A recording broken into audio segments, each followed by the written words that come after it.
6 juin 1944, 6h32, Weiderstands Nest 62, falaise d'Omaha Beach, Normandie. L'air du bunker est un étau humide et salin qui comprime les poumons, chargés d'iode rance et de la moisissure du béton armé, suintant sous l'assaut incessant des embruns atlantiques. Heinrich Severloh, interofficier de 23 ans aux yeux caves creusés par des nuits de veille infinies, ajuste la plaque d'embrasure de son nid de mitrailleuse MG42, ses doigts calleux glissant sur le métal froid et huilé qui vibre déjà d'une vie propre, comme si l'arme anticipait le carnage. À ses côtés, son servant, le grenadier Franz Gomm, un gamin de Hanovre à peine sorti de l'adolescence, mâchonne un mégot éteint, son souffle court formant des volutes fantômes dans la pénombre où percent les premiers rayons laiteux de l'aube. Le vent hurle dehors, un sifflement aigu qui fouette les barbelés rouillés plantés dans la falaise crayeuse, et au loin, par-delà les vagues écumantes, une ligne sombre se dessine à l'horizon. Des ombres massives, innombrables, comme une forêt de mâts surgit des abysses. Heinrich plisse les yeux, le cœur cognant sourdement contre ses côtes, une sueur froide coulant le long de sa nuque malgré le froid mordant qui engourdit ses orteils dans les bottes trop grandes. Franz prend les jumelles, murmure-t-il d'une voix rauque éraillée par le tabac et la peur contenue. Et le gamin obéit, ses mains tremblantes saisissant l'acier brossé, le verre embué révélant peu à peu l'horreur. Des barges, des centaines de barges, vomissant des silhouettes sombres sur des radeaux gonflables, escortés par des destroyers crachant des gerbes d'écume sous leurs canons. Le monde bascule en cet instant précis, où le silence de la mer se brise sur le grondement lointain des moteurs diesel qui fait vibrer le sol crayeux à travers les semelles cloutées. Tu sens le premier obus avant de l'entendre, une secousse tellurique qui remonte le long de tes jambes, ébranlant tes genoux comme si la terre elle-même se rebellait. Et Heinrich plaque son visage contre la fente bétonnée, l'odeur âcre de la cordite navale envahissant déjà les narines, un mélange de soufre brûlé et de poudre marine qui te prend à la gorge. Les explosions fleurissent sur la côte, des geysers de terre et de roches pulvérisées jaillissant à quelques mètres du bunker, projetant des éclats de shrapnel qui sifflent comme des frelons enragés contre les murs épais. Et Franz jure en baissant la tête, ses oreilles sifflant sous la pression des ondes de choc qui compriment l'air dans le réduit exigu. Ce sont les Anglais, ou pire, les Américains, grogne Heinrich, sa voix un filet tendu au-dessus du vide, tandis qu'il enclenche la culasse du MG42 d'un geste fluide mais lourd, le cliquetis métallique résonnant comme un glas dans le confinement oppressant. Dehors, le ciel s'assombrit sous un tapis de nuages bas, zébré par les traînées laiteuses des avions alliés qui bourdonnent au-dessus, larguant leurs bombes en chapelets noirs qui s'abattent sur les batteries voisines, et une gerbe de feu embrase le promontoire adjacent où les cris des camarades allemands, Feldwebel et soldats anonymes se noient dans le rugissement d'un panthère incendié, son réservoir crevé déversant un fleuve de carburant enflammé qui lèche les pentes herbeuses. Heinrich aligne la mire sur la première barge qui touche le sable, à 500 mètres en contrebas. Les rampes s'abaissant dans un grincement audible par-dessus le chaos, et des silhouettes entreillies kaki jaillissent, ployées sous le poids de leurs sacs, leurs casques en acier luisant sous la lumière crue. Ses doigts se crispent sur la poignée pistolet, le métal mordant la chair à travers les gants usés, et il presse la détente. Le MG42 s'éveille dans un crépitement infernal, une scie musicale qui déchire l'air à raison de 1200 coups par minute. Les douilles cuivrées jaillissant en cascades fumantes sur le sol de béton granuleux, chaque impact sur les assaillants projetant des gerbes de sable mêlées de sang qui souillent l'écume blanche.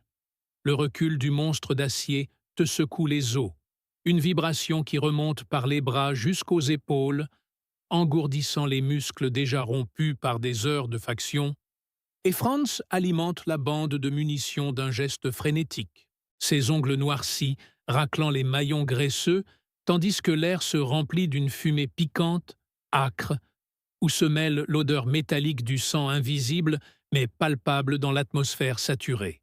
En bas, sur la plage d'Omaha, le chaos est un tableau vivant d'apocalypse. Les obus de 105 mm des destroyers alliés martèlent les falaises adjacentes, arrachant des pans entiers de roches crayeuses qui s'effondrent en avalanches tonnantes, ensevelissant les positions du 352e Infanterie Division sous des tonnes de débris fumants, et les hommes de Heinrich, ceux du groupe Granatwerfer 18, les servants des Nebelwerfer, hurlent des ordres incohérents, leurs voix brisées par la terreur. Feu, feu à volonté. Mais les réponses se perdent dans le vacarme, remplacées par des gémissements étouffés quand un éclat d'obus traverse un casque Stahlhelm, pulvérisant la boîte crânienne dans une brume rougeâtre. Heinrich recharge sans discontinuer, ses yeux injectés de sang collés à la mire, distinguant les détails crus. Un sergent américain, aux insignes brodés tombant à genoux, ses boyaux se déroulant comme un serpent visqueux sur le sable trempé. Un autre soldat rampant vers les hérissons tchèques, ses doigts griffant le métal barbelé, tandis que les balles de 7,88 mm le cousant de trous fumants, son cri se muant en gargouillis humides avant de s'éteindre. Le temps s'étire en une éternité gluante, chaque rafale de 20 secondes consumant une bande de 250 cartouches que Franz remplace dans un balai mécanique, ses mains poisseuses de sueur glissant sur les chargeurs, et l'odeur de la poudre brûlée sature le bunker. Un voile épais qui irrite les muqueuses, faisant tousser Heinrich jusqu'aux larmes, mais il ne lâche pas, ne peut pas lâcher, car au-delà de la plage, les barges continuent d'arriver. Une vague humaine inexorable sous un déluge de feu naval qui fait trembler les fondations du bunker comme un navire en tempête. Des heures passent ainsi, où sont-ce des minutes dilatées par l'adrénaline qui pompe dans tes veines comme un poison brûlant, et Heinrich sent ses bras se muer en plomb fondu. Chaque pression sur la détente arrachant un lambeau de chair à son endurance, les muscles des avant-bras tétanisés par le recul incessant qui engendre des crampes fulgurantes remontant jusqu'au cervical. Franz, le visage barbouillé de suie noire et de larmes involontaires, crie « Plus de bandes, les caisses sont vides !» Et Heinrich, d'un geste rageur, bascule sur son carabineur 98K, le fusil bolt-action dont le bois ciré est lisse sous ses paumes moites, alignant un tir précis sur un officier américain qui gesticule frénétiquement au pied des falaises, son sifflet à la bouche, pulvérisé par la 7,92 mm qui lui emporte la mâchoire dans un jet carmin. Dehors, la plage est un charnier mouvant. Les corps s'entassent contre les obstacles anti-chars. Des Sherman amphibies éventrés fument en crachant des flammes orangées qui consument les équipages piégés à l'intérieur. Leurs hurlements inarticulés se fondant dans le grondement des moteurs diesel noyés. Et l'air vibre d'un bourdonnement incessant, mélange de moteurs d'avions de chasse P-51 qui mitraillent les positions allemandes, de balles sifflantes et d'explosions qui soulèvent des colonnes de sable saturées d'eau salée. Heinrich tire, recharge, tire encore, le canon de son fusil chauffant au rouge jusqu'à brûler les gants, forçant ses doigts à s'ouvrir et se refermer dans une agonie lancinante, et il compte mentalement 100, 200, 500 cibles abattues depuis le bunker, un décompte macabre, gravé dans sa mémoire comme des cicatrices invisibles. Franz, accroupi près d'une caisse éventrée, bourre des chargeurs vides avec des munitions récupérées, ses ongles se brisant sur les étuis cuivrés, et un obus de 16 pouces frôle le bunker, l'onde de choc plaquant les deux hommes au sol dans un tourbillon de poussière et de gravats. Leurs tympans perforés par la surpression, le monde réduit à un sifflement strident où percent les râles des blessés allemands, appelant à l'aide dans les trous d'obus voisins. Le soleil monte lentement. Un disque pâle voilé par la fumée noire qui s'élève des barges coulées, formant un linceul toxique qui descend sur la plage et infiltre le bunker par les fentes. Un gaz âcre de caoutchouc brûlé et de chair carbonisée qui te colle à la peau, imprègne tes vêtements kakis déchirés. Heinrich, les yeux rougis par la fatigue et la fumée, scrute la plage. Les Américains progressent malgré tout, rampant sur les cadavres de leurs frères d'armes, escaladant les pentes sous le couvert de lance-flammes qui crachent des jets incandescents sur les bunkers inférieurs, et un groupe d'assaut Rangers émerge des vagues, leur Thompson SMG crachotant des rafales courtes qui cueillent un sentinelle du bunker adjacent, son corps désarticulé roulant jusqu'à la mer dans une traînée écarlate. « Il monte! Il monte !» hurle Franz, sa voix brisée par la panique. Et Heinrich pivote le MG42 sur son pivot rouillé, le métal grinçant sous l'effort, arrosant la pente d'une averse de plomb qui fauche la première vague. Des torses sectionnés, des membres arrachés qui rebondissent sur les rochers, le sang arrosant les herbes folles en rigoles poisseuses. Mais les autres arrivent, protégés par des grenades fumigènes qui enveloppent la falaise d'un brouillard grisâtre, et un éclat d'obus frappe le mur extérieur, pulvérisant une section de béton qui inonde le sol d'éclats tranchants comme des lames de rasoir. L'un d'eux entaillant la cuisse de Franz qui s'effondre en hurlant, son pantalon se gorgeant de sang chaud qui coule en flaques visqueuses sur le béton froid. Heinrich, ignorant la morsure de la peur qui lui noue les entrailles, traîne son camarade contre le mur, applique un pansement de fortune arraché à sa trousse de secours, gaz imprégné d'alcool qui pue le phénol, et reprend le tir, seul maintenant face à l'horreur montante, le MG42 hurlant sa chanson de mort dans l'écho confiné. Chaque cartouche un poids supplémentaire sur ses épaules voûtées par l'épuisement.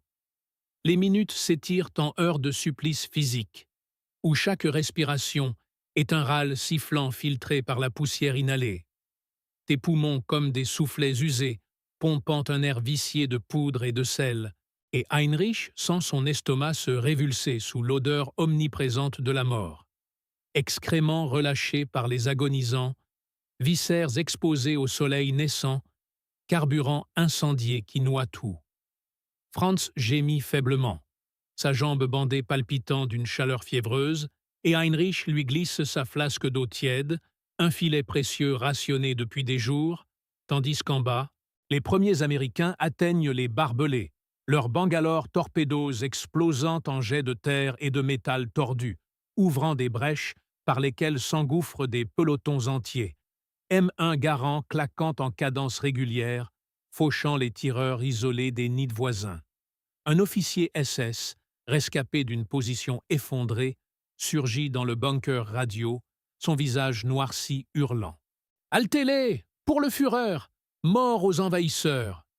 Mais sa voix se perd quand une balle de Thompson lui traverse la gorge, son corps s'affaissant en gargouillant contre la porte blindée. Heinrich tire jusqu'à ce que le canon du MG42 noircisse et se courbe sous la surchauffe, forçant un changement pour le fusil, et il abat un caporal barbu qui escalade la pente, le voyant porter la main à sa poitrine OLED, comme un gruyère, avant de basculer en arrière, emportant un camarade dans sa chute mortelle. La falaise tremble sous les charges de démolition, des explosions sourdes qui fissurent le plafond du bunker, faisant pleuvoir une poussière crayeuse qui colle aux lèvres gercées. Et Heinrich, les veines gonflées d'adrénaline diluées par la fatigue, sent une nausée morale l'envahir. Ces ombres ennemies ne sont plus des cibles anonymes, mais des hommes comme lui, terrifiés, couverts de boue salée, leurs yeux implorant dans l'instant figé avant l'impact fatal. Le combat s'éternise dans une boucle infernale où le soleil zénital cuit la peau à travers les fentes, amplifiant la soif qui râpe la gorge comme du papier de verre. Et Heinrich rationne ses tirs, chaque balle comptée, alignée avec une précision mortelle sur les assaillants qui rampent à moins de 100 mètres, leurs grenades à main s'écrasant contre les murs dans des flashs aveuglants de magnésium. Franz délire maintenant, marmonnant des prières à une mer lointaine, son pouls filant sous les doigts tremblants de son chef. Et un silence relatif s'installe par intermittence, brisé seulement par les gémissements des blessés flottant depuis la plage. Un cœur spectral porté par le vent salin. Heinrich recharge son carabineur, le bolt claquant avec un bruit sec qui résonne dans sa tête comme un reproche, et il abat un sniper embusqué dans les rochers, le corps désarticulé dévalant la pente en rebondissant sur les galets. Mais les renforts alliés affluent. Des jeeps blindés. Willard grimpe les sentiers, leurs mitrailleuses, 50 calibres arrosant les crêtes, et une salve de bazooka éventre le bunker voisin, projetant des corps carbonisés dans les airs comme des poupées désossées. Heinrich sent la peur viscérale le submerger, un froid liquide dans les boyaux, la certitude que la ligne cède, que la Normandie entière va basculer sous le poids de cette marée humaine. Et pourtant il tire, encore et encore, ses épaules saignant de cloques dues au recul, ses oreilles bourdonnant d'un tinnitus permanent qui noie les ordres lointains du colonel Candoute appelant à la contre-attaque depuis le PC divisionnaire. Lorsque le soleil décline enfin, traînant des ombres longues sur la plage jonchée de 2000 cadavres, un tapis grotesque de membres entremêlés, de casques renversés, de sacs à dos éventrés déversant lettres et photos jaunies, le bunker de Heinrich est une ruine fumante, l'air irrespirable saturé de cordite et de sang caillé.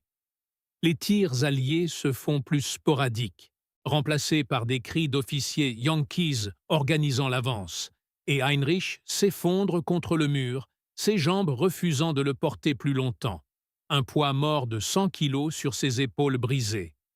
Franz respire encore, faiblement, sa poitrine se soulevant en saccades irrégulières, et Heinrich lui parle à voix basse, des mots allemands doux sur la ferme de Basse-Saxe, les champs de blé dorés sous un ciel sans nuages, loin de cette falaise maudite où le sel de la mer se mêle au sel des larmes. Le silence s'installe, lourd, oppressant, ponctué seulement par le clapotis des vagues léchant les corps rejetés à la mer, le craquement distant des incendies mourants et le battement affolé de ton propre cœur dans la cage thoracique endolorie. Des pas lourds approchent dehors, des bottes américaines crissant sur le gravier crayeux, des voix en anglais murmurant « Clear! Clear !» et Heinrich serre son arme déchargée, les doigts inertes refusant de lâcher la crosse poisseuse, attendant l'irruption fatale dans cette pénombre où la survie pèse plus lourd que la mort refusée. La porte s'entr'ouvre dans un grincement rouillé, une silhouette casquée se découpe contre le crépuscule sanglant, grenade au poing, et le monde s'arrête sur ce seuil irrévocable, où chaque souffle est une dette envers les fantômes entassés en bas, où la guerre, acharnée, refuse encore de rendre son verdict final.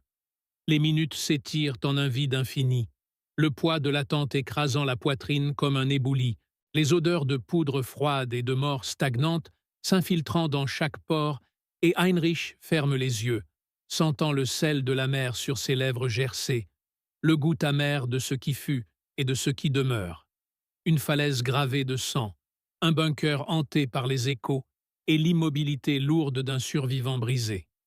La silhouette casquée franchit le seuil d'un pas assuré, le canon de son Thompson braqué droit devant, balayant l'ombre comme un faucheur impitoyable. « Hands up!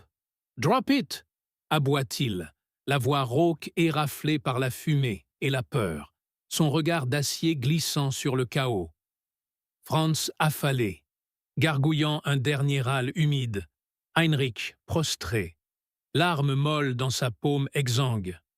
Le géant Yankee hésite une fraction de seconde, grenade toujours serrée, puis un sifflement bas échappe à ses lèvres. Pas de pitié pour les boches terrés comme des rats, mais la guerre a ses règles tacites, et ce qui reste de vie palpite encore dans la pièce. Derrière lui, d'autres ombres s'encadrent. Un sergent trapu crachant son chewing-gum, un gamin du Midwest les yeux écarquillés, fusil mitrailleur en batterie, et leurs bottes foulent le béton craquelé, piétinant les débris intimes d'un monde effondré, une croix de fer rouillée, un porte-cigarette éventré gravé d'un prénom oublié. Liesl. Heinrich lève les mains lentement, paumes ouvertes vers le plafond noircé, ses doigts tremblants traçant des sillages invisibles dans la poussière de plâtre. « Camarade. »« No fight » murmure-t-il, les mots mâchés par un Anglais appris dans les camps de prisonniers d'un oncle rentré de Verdun. Mais le sergent ricane. Un coup de crosse dans les côtes, le pliant en deux, un feu liquide explosant dans sa cage thoracique où bat encore ce cœur traître, survivant. Franz s'éteint dans un soubresaut final, un filet de sang coulant de sa bouche sur le sol incliné vers la mer, et les Yankees le fouillent sans un regard, empochant montres et alliances comme des trophées de foire. L'air vibre d'ordre sec. « Secure the room! Check the back !» Des lampes torches perçant la pénombre, révélant les fissures suintantes, les munitions épuisées roulant sous les semelles, et Heinrich est traîné dehors, les poignets liés d'une cordelette improvisée, poussé dans la lumière crue du crépuscule, où le Normandie s'étend, lacéré de cratères et de carcasses fumantes.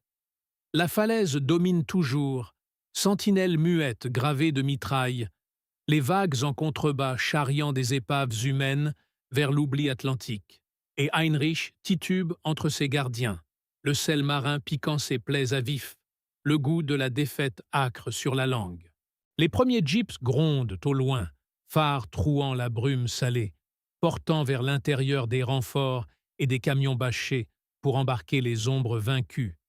Direction les camps du Midwest, où les procès expéditifs, où les blés dorés de Basse-Saxe ne seront plus que mirages dans un ciel grillagé de barbelés. Mais pour l'instant, le bunker vomit ses derniers secrets dans la nuit tombante. Un cri étouffé d'officiers allemands capturés plus bas, le feu crépitant d'un dernier stock de munitions, et le vent hurlant sur les remparts éboulés, emportant les échos d'une guerre qui, même achevée ici, gronde encore au fond des os brisés. Heinrich trébuche sur un corps anonyme, sent le canon froid contre sa nuque et ferme les yeux. La ferme attendra. Les champs de blé se faneront sans lui, survivant maudit d'une falaise où la mer lèche éternellement le sang des siens. Atto 3. Acte 3. Les jeeps toussent dans la pierraille, phares balayant les dunes comme des lames de rasoir, et Heinrich est jeté à l'arrière d'un GMC brinque-ballant, culotte de cheval sur les reins, entre deux GI au cigare mâchonné, l'un, rouquin couturé de cicatrices, marmonne, crotte bastard, en lui crachant un glavio tiède sur la botte. Le convoi s'ébranle, essieux gémissant sous le poids des prisonniers entassés, une quarantaine d'âmes grises, muettes, les yeux caves rivés au plancher, où suintent encore les jus de la bataille, sang mêlé de gasoil, vomi de merlan frites. Le moteur rugit, couvrant les sanglots d'un Feldwebel à la moustache effilochée, qui psalmodie, Gott mit uns, comme un mantra éculé, provoquant un éclat de rire yankee. « Yeah, sure, God's on vacation today, Fritz !» La piste serpente à l'intérieur, longeant les parterres de corps éventrés, les hérissons tchèques tordus comme des racines maudites, et Heinrich sent la nuit engluer ses plaies, le vent fouetter ses joues barbouillées de terre ocre. Des phares s'élèvent au loin, illuminant Omaha en un tableau dantesque, barges éventrées vomissant leurs boyaux d'acier dans les vagues ourlées d'écume rouge, Rangers pendus aux filets de cordes comme des guirlandes macabres, et ce canon naval lointain tonnant une dernière salve vaine vers le ciel laiteux.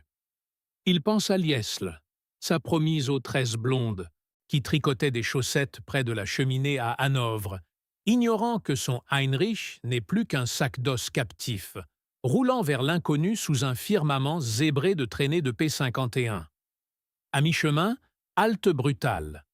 Un barrage de MP, fusils mitrailleurs en batterie, vérifiant les fiches de Wanted, officier SS, saboteur en civil. Heinrich passe inaperçu. Simple grenadier du 352e, mais voit Klaus, le radio du bunker, traîné à part. « You, the one with the radio !» Et un coup de crosse là-bas net, cervelle éclaboussant le capot d'une Jeep. Les autres baissent la tête, complices muets d'une exécution expéditive, tandis que le convoi repart, phares éteints pour tromper les tireurs isolés, tapis dans les haies bocagères. Heinrich murmure une prière païenne, à la terre de Basse-Saxe, qu'il a vomi dans cette boucherie, à la moisson qu'il ne moissonnera pas, aux corbeaux qui picoreront déjà ses sillons. L'aube point, rose et sale, quand ils atteignent le corral provisoire. Un champ saint de barbelés, près d'un manoir réquisitionné en PC, où des cuistots font rissoler du corned beef sur des braseros.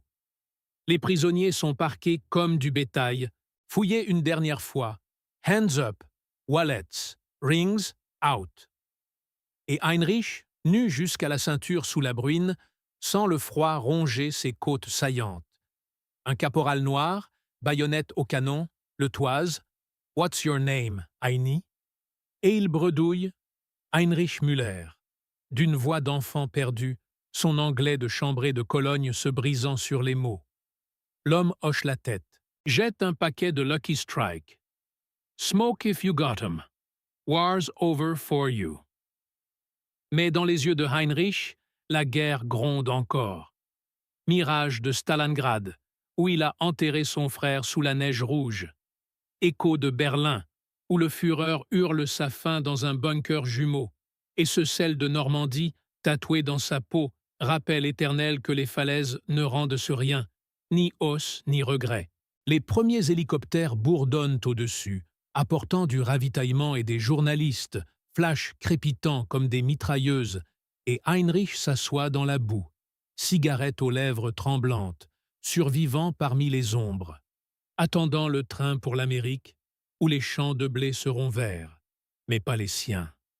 La mer gronde au loin, effaçant les traces, et le vent porte un dernier cri d'oiseau marin. Victoire ou deuil, nul ne sait plus.